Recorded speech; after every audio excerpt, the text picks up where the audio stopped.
Our Mary Rachel Redmond joins us now with more. Mary Rachel. Thanks, Gary. In April of 2016, POSCO announced its intention to invest in a new facility at the Port of Indiana, Jeffersonville. Fast forward to today, and the company has completed phase one of its ongoing project, a $21 million wire rod processing plant with plans to expand the 136,000 square feet in the near future, creating up to 60 high-wage jobs by 2018.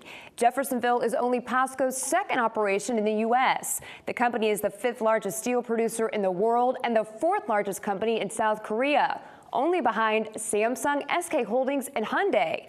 With all of its accolades, Ports of Indiana CEO Rich Cooper says POSCO will not only be a good fit for the port, but its presence will create new business for other port companies.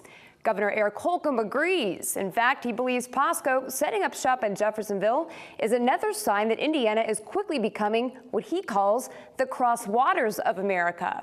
And the numbers don't lie. Over the last 3 years, the Indiana ports have recorded their highest shipment totals in their 56-year history and currently contribute over $8 billion a year to the state's economy. Even so, Holcomb says many of his fellow governors have a hard time believing the Hoosier state does much business on the water.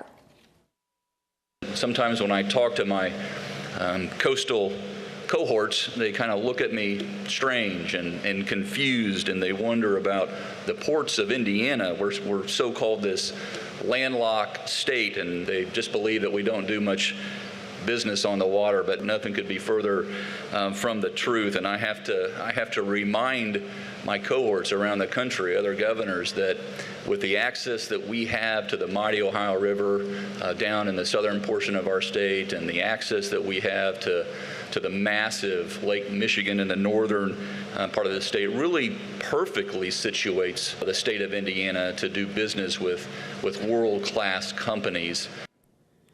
Meanwhile, a potential fourth Indiana port is currently in the works. The Ports of Indiana recently signed a purchase agreement for a 725-acre parcel of land along the Ohio River near Lawrenceburg. If the site clears the state's environmental and economic viability process, the acquisition could be finalized by December of 2018. Gary, back to you.